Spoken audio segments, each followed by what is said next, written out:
L'invité du jour sur Espoir FM. Nous vivons comme nous lisons, et nous lisons comme nous vivons. Donc nous ferions mieux d'apprendre à lire d'autres manières. C'est ainsi que débute le livre d'Édouard Doberti, qui est notre invité, Mauvaise méthode pour bonne lecture, paru aux éditions de la Contralée. Bonjour Eduardo. Bonjour. Drôle d'idée, donc, mauvaise méthode pour bonne lecture. Y aurait-il donc des mauvaises méthodes pour lire ? Ce que j'essaye de proposer, c'est de lire autrement. Je ne suis pas contre les lectures classiques ou les lectures traditionnelles, au contraire. Je les aime bien, mais j'essaye d'élargir un peu le champ des possibles et de proposer aux lecteurs d'autres manières d'avoir des liens avec les livres, des jeux, des petits exercices, des choses différentes qu'on peut faire pour élargir un peu la palette, Oui, de lecteurs. Parce que c'est vrai que au niveau de l'institution scolaire, on nous fait lire des ouvrages parfois qui sont rébarbatifs. Oui, mais non seulement le choix des textes, dont c'est vrai ce que tu as dit, mais non seulement le choix des textes, mais aussi la manière d'aborder les textes, qui, j'insiste, elle est très intelligente et très intéressante, mais parfois elle est très normative, hein. Il faut lire comme ça.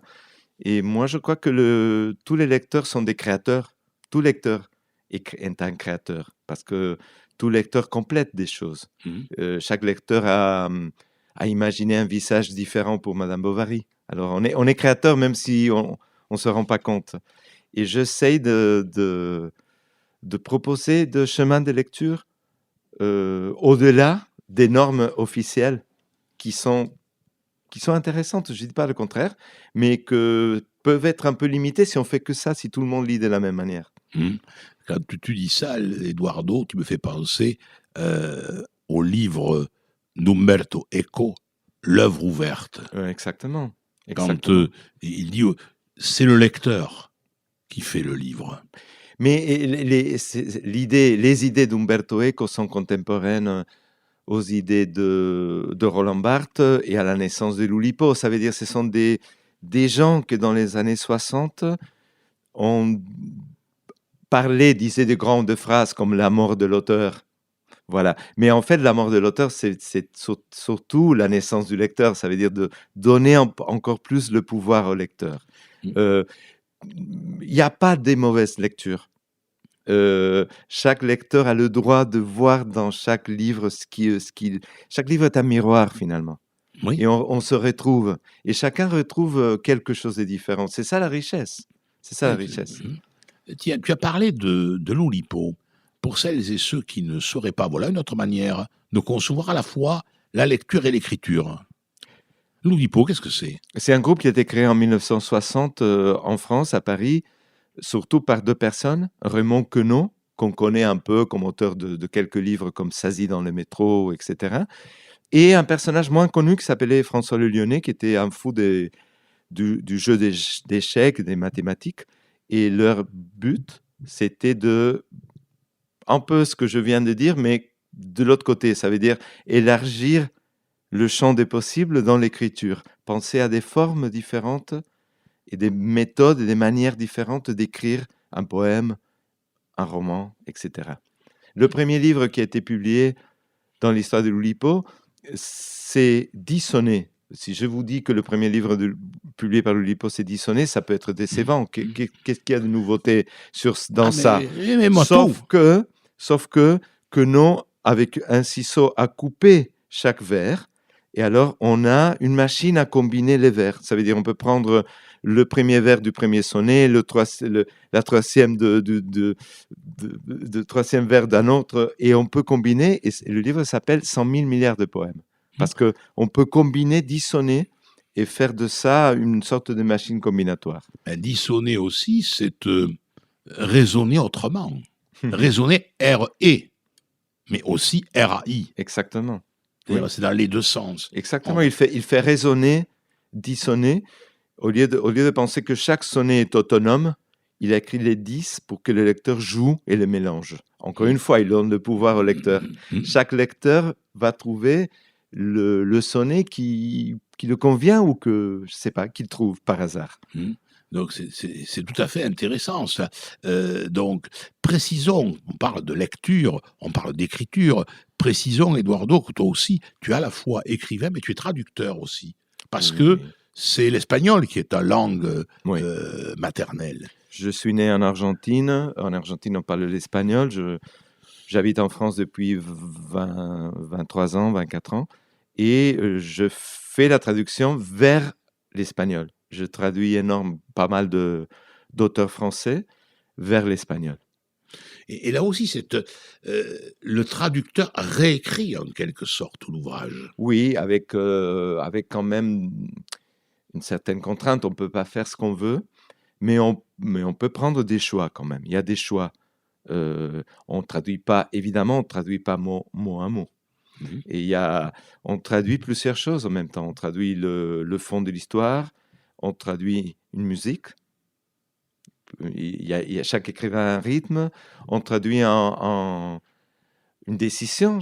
C'est pas la même chose un mot qu'un autre qui a la réputation d'être un synonyme. Les synonymes parfaits n'existent pas. Un même mot, une même chose peut se nommer d'une manière plus soutenue ou d'une manière plus populaire, on va dire comme ça. Et le traducteur doit être sensible à tout ça. Oui. Et alors tu nous disais justement, lors d'une conversation qui t'était arrivée avec le mot tinto, le vin. Ah oui. Quelque chose d'assez extraordinaire. Ça c'est en fait un ami traducteur qui traduit dans le sens contraire de l'espagnol vers le français et vous savez qu'il y a beaucoup d'espagnol. L'espagnol qu'on parle au Mexique, en Argentine, au Chili ou en Espagne a beaucoup de différences lexicalement. Et alors lui, il a l'habitude de traduire des auteurs espagnols et argentins. Mais un jour, on lui fait la commande de traduire un auteur colombien. Rassure-toi, on lui dit, tu vas comprendre, il n'y a pas beaucoup de localisme. Mais quand même, il s'étonne, il se dit, mais les personnages n'arrêtent pas de boire du vin. Mais même à 5 heures du matin, à 10 heures du matin, ils boivent 40 verres de vin par jour. C'est des alcoolos. C'est des alcoolos, mais quand même, ils ne sont pas des alcoolos dans leur comportement au sein du roman. Alors, il appelle un autre traducteur, il lui dit, j'ai ce problème-là. Et le traducteur lui demande, son collègue, lui demande, quel est le mot? Il lui dit, le mot, c'est tinto, en espagnol de Colombie. L'autre commence à rire, lui dit, mais tu sais, tinto, que c'est le mot en Argentine pour le verre rouge, en Colombie, c'est le café. Alors, il a dit, heureusement que je demandais à ce collègue, parce que sinon, j'allais totalement trahir le texte. Quel contresens. Quel contresens.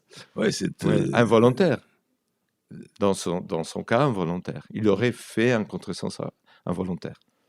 Alors, Eduardo, tu as participé également à la dictée. C'est toi qui as eu le privilège d'écrire le texte de la dictée qui a été lue jeudi soir. Oui.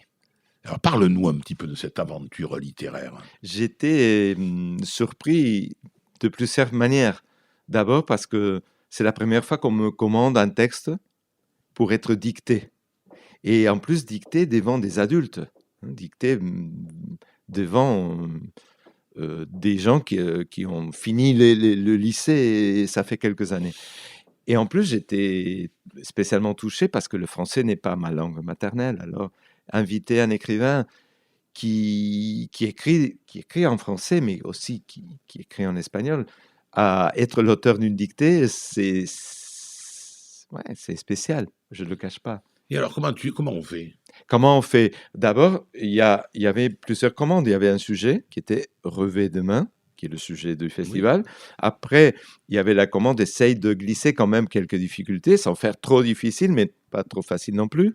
Et après, X quantité de mots ou de signes, parce que si tu imagines, si j'arrive avec un roman, on est encore en train de faire la dictée. Alors, il y avait ces trois... Ce que j'ai fait, j'aurais pris une ancienne nouvelle que j'avais écrite, ça fait longtemps, j'ai fait une réécriture absolue, même en français, avec une contrainte. J'ai travaillé un peu comme les Oulipiens. Je me suis donné une contrainte. J'ai fait une liste des mots qui ont la réputation d'être compliqués et pas mal de de mots qui sont un peu homophones, hein, Mhm. où il y a de balade, balade, poisson, poisson, pêche, pêche, des mots comme ça. Voilà. Et avec ça, je truffais le texte de mots qui ont la réputation d'être plus ou moins compliqués. Après, bien sûr, j'ai donné à lire à quelques amis français, parce que le comble, ça serait que mon texte porte des fautes d'orthographe.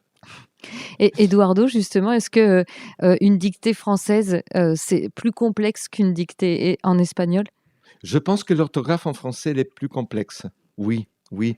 Parce qu'en espagnol, on est l'abîme, si on peut dire comme ça, entre l'oralité et l'écriture est plus simple. En espagnol, on dit A, c'est A. On écrit A. On dit E, c'est E. En français, il y a des mots qu'on prononce d'une manière et on écrit d'une autre, totalement différente. Et il y a des combinaisons de voyelles, des choses comme ça. Et il y a beaucoup d'homophonie. C'est une langue très homophonique.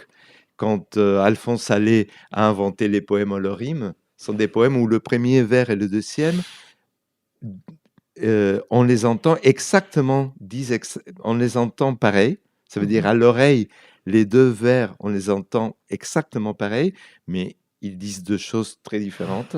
Ça, c'est incapable. J'ai essayé de faire ça en espagnol. On peut pas. On n'a pas cette richesse d'homophonie. Est-ce que c'est vous qui avez fait la lecture de la dictée aussi jeudi soir? Non? C'est une ancienne enseignante qui s'appelle Evelyne et qui a fait la dictée. C'est une science. Elle a fait la dictée de la manière que le faisait il y a à peine 5 ou 10 ans devant ses élèves. C'est une technique.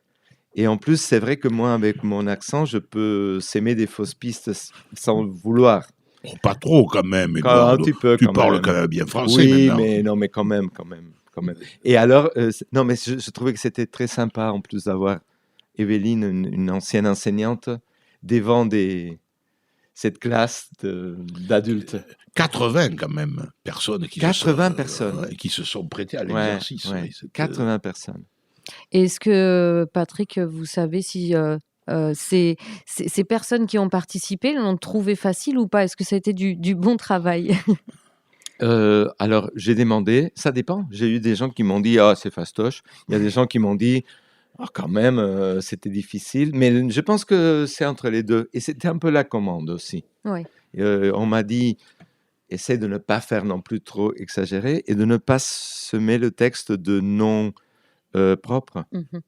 Parce que ça, c'est un problème aussi. Ça devient plus un exercice de culture générale que d'orthographe si on commence à mettre des noms de châteaux ou d'écrivains. Oui, mais c'est ça. Ouais. Mais on peut le truffer de glyphosate, de chrysanthème, Voilà, d'acouphènes. Voilà, exactement. Mais il faut presque pratiquer un exercice de sadisme, presque. Ouais. Eduardo, en se disant, je vais essayer Mais de ça nous a déjà tellement terrorisés quand on était enfant, la dictée. Oui, c'est ça. Il y a un peu du sadisme. Je me suis replongé dans mon enfance. Je me voyais en train de faire la dictée à Buenos Aires. Ouais. Et Eduardo Berti, vous parlez donc de mauvaises méthodes pour bonne lecture. Est-ce qu'un festival littéraire comme à Villeneuve-sur-Lot, c'est aussi une bonne méthode pour pour ouvrir un livre, pour se laisser aller à la lecture? C'est une magnifique méthode pour plusieurs choses, un festival. D'abord, on se rencontre entre nous. C'est tellement un travail solitaire, l'écriture. Moi, j'ai la chance de faire partie d'un groupe d'écrivains. Alors, j'ai l'habitude de voir des collègues. Mais quand même, on est presque toujours les mêmes. C'est génial. Connaître les lecteurs, c'est une rencontre après l'autre. Et même, on découvre des livres. Nous-mêmes, on découvre des livres. On fait découvrir nos livres, on essaye, mais on découvre aussi autour de nous des livres. Et ça t'arrive de lire, tu lis les livres des autres? Ah oui, bien sûr, bien sûr. On échange énormément entre nous en plus. Oui, oui, oui. Je suis un lecteur très... je bouge beaucoup. Hein. Je peux passer d'un roman chinois du 19e siècle à un écrivain contemporain qui vient de publier un recueil de nouvelles. Je sais pas. J'essaie de varier mes lectures. Je suis très curieux comme lecteur. Et tu écris en français et en espagnol? Ça t'arrive encore d'écrire des livres en espagnol aussi? Ça m'arrive. Je commence à écrire en français, mais je conçois pas ça comme un changement de langue, mais plutôt comme comme une maison où on a construit une chambre de plus, on a mis une fenêtre de plus. J'ai ajouté une langue. Mais parfois, il y a des choses que j'ai envie ou je sais pas, j'ai l'impulsion de les écrire en français et d'autres en espagnol. Ouais. Et donc, comment ça se passe? Tu penses en français ou tu penses en espagnol quand tu écris? Quand j'écris en français, j'essaie de penser en français. De temps en temps, je me découvre en train de penser en espagnol, des tournures ou des choses. Mais j'essaie vraiment de penser en français parce que, en plus, ça m'arrive de temps en temps de me réveiller, de rêver en français, de me découvrir en train de penser en français, Oui. ce que c'est magnifique, c'est très beau ça. Oui. C'est là, on voit que tu habites la langue, parce qu'habiter un pays, c'est habiter une langue, Exactement. et on voit que là, tu habites la France, puisque tu arrives à penser en français encore. Oui, oui. Mais je pense que je ne m'autorisais pas à écrire en français avant, parce que justement, je ne le sentais pas naturel. Du moment où j'ai vu que ça m'arrivait de penser, de rêver, et même d'avoir envie de lire en français, voilà. Je pense que ça m'a amené d'une manière plus naturelle à écrire en français. Merci beaucoup, De rien, Eduardo, d'avoir été notre invité. Je rappelle le titre de ton dernier livre, Mauvaise méthode pour bonne lecture, paru aux éditions Contralé, mais aussi, on peut lire un tout petit livre, Un fils étranger, et là, un hijo extranjero. Oui, ça c'est traduit par contre. Ça c'est écrit en espagnol et traduit en français. Et puis aussi, un livre dont on a beaucoup parlé, il y a quelque temps, Un père étranger, toujours aux éditions de la Contralé. Merci. Merci beaucoup, à vous. Eduardo. Merci. C'était l'invité du jour sur Espoir FM.